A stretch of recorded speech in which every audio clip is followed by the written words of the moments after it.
ओम सतगुरु का आदेश। भक्तों, एक पंडित होता था। वह पंडित सारी गांव में रामायण सुनाया करता था। लेकिन वो बेचारा पंडित का ना उसका पेट भरता था, ना उसका बच्चों की पेट भरता था।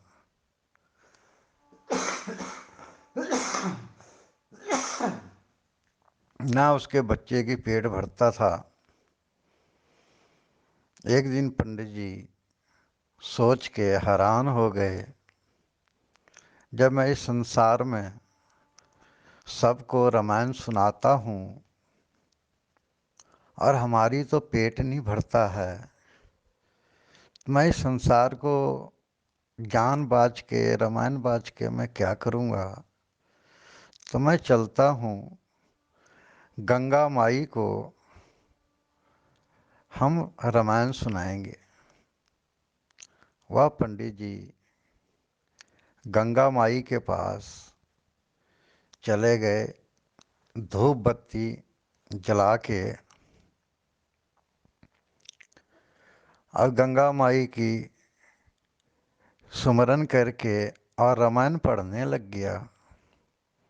जब रामायण पूरी समाप्त हो गई तो पंडित जी रामायण के ऊपर में अपनी मस्तक झुका के गंगा माई को प्रणाम करके और पंडित जी अपनी रामायण लेके चल दिए।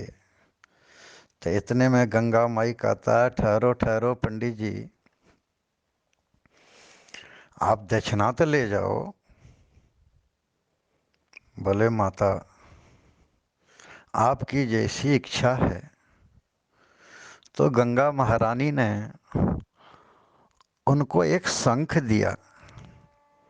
कहता है, पंडित जी इस गोबर से लिप के ठा चौका करके दो धूप अगरबत्ती जला के इस शंख को कहना, एक गंगा माई का शंख दिया हो तो 3600 प्रकार का भोजन दे दे। जो आप चीज मांगोगे वो आपको मिलेगा। पंडित जी बड़े खुश हुए और चल दिए। तो रास्ते में उनका एक चेला था। तो चेला के घर पे चले गया। पंडित जी बड़े खुश थे। तो बोले, गुरुजी भोजन पानी किया, गुरुजी विश्राम कीजिए। कहता, देखो आप लोगों को भोजन बनाने का कोई लोड नहीं है। आप ऐसा कीजिए, थोड़ा सा गाय की गोबर लेके आइए और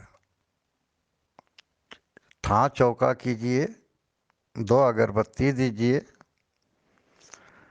ये शंख से हम जो मांगेंगे वही मिलेगा। तो पंडित जी ने ऐसे ही किया जैसे गंगा माई ने कहा था।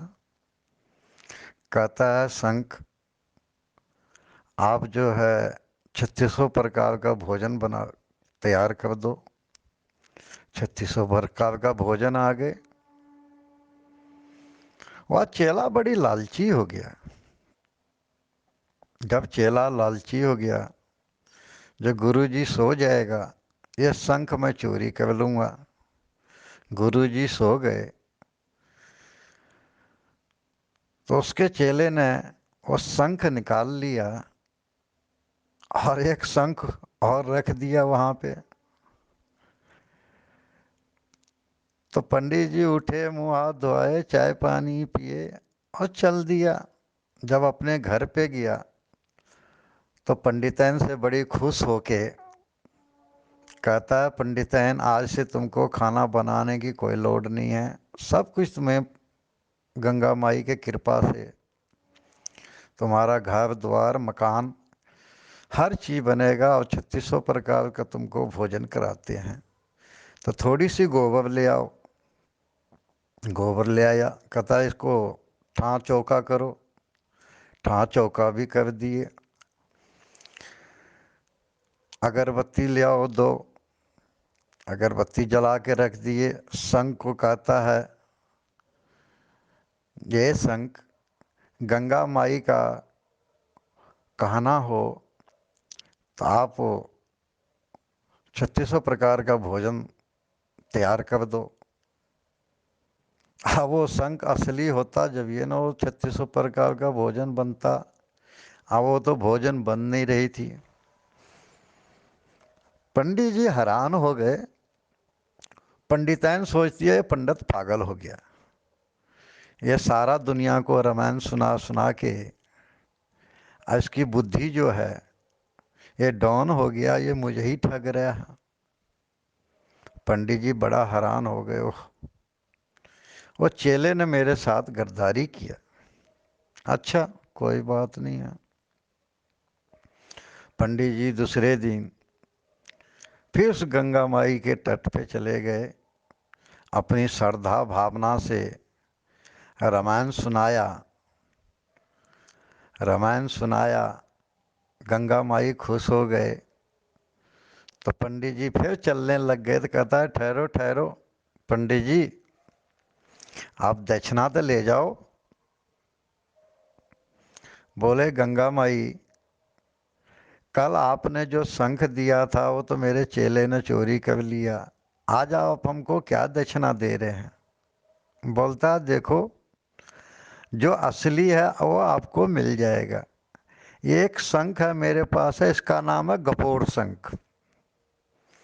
तो गपोर शंख का काम क्या है, आप 1 लाख मांगोगे वो आपको 10 लाख देगा, लेकिन देगा वो कुछ नहीं। आप 10 मांगोगे कहेगा 50 करोड़ रुपया लो, लेकिन देगा नहीं। कहोगे 3600 प्रकार का भोजन बना के दो, वो कहेगा 52 प्रकार का लो, लेकिन देगा नहीं। तो ये गपोर शंख ले जाइए आप उसी चेले के पास। पंडित जी और शंख लेके फिर उसी चेले के पास हंसते खेलते हुए चले गया। कहता है, आज गुरु जी बड़ा खुश नजर आ रहे हैं। बोलते हैं, हाँ, आज मुझे ऐसा गंगा माई ने दिया है, जो अगर मैं 1 मांगता हूँ तो 10 देता है, 10 मांगता हूँ तो 20 देता है। बोला, वो कैसे? बोलता, ले आओ गोबर। अब ले आया गोबर, लीप पोत के धूप बत्ती जलाया। कहता, सत गंगा माई का कहना हो तो हमको 5 लाख रुपया देना। कहता, 10 लाख रुपया लो ना। कहता, नहीं नहीं, अभी मैं नहीं लूँगा, आजकल समय बड़ा ख़राब है, हम फिर लेंगे। और उठा के अपनी शंख अपनी झोली में रख लेता है। अब पंडित जी सो जाता है जान के।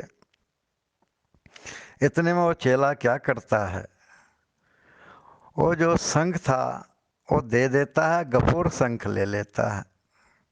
अब पंडित जी तो देख रहा था, और न तो जो शंख हमारे पास आए और शंख लिया पंडित जी, और वो अपने घर चले गया। इधर चेला कहता, 10 लाख देना। कहता, 20 लाख लो ना, लेकिन देना कुछ नहीं। तो भक्तों, इस संसार के अंदर कुछ गपोर शंख भी है। गपोर शंख से बच के रहना चाहिए।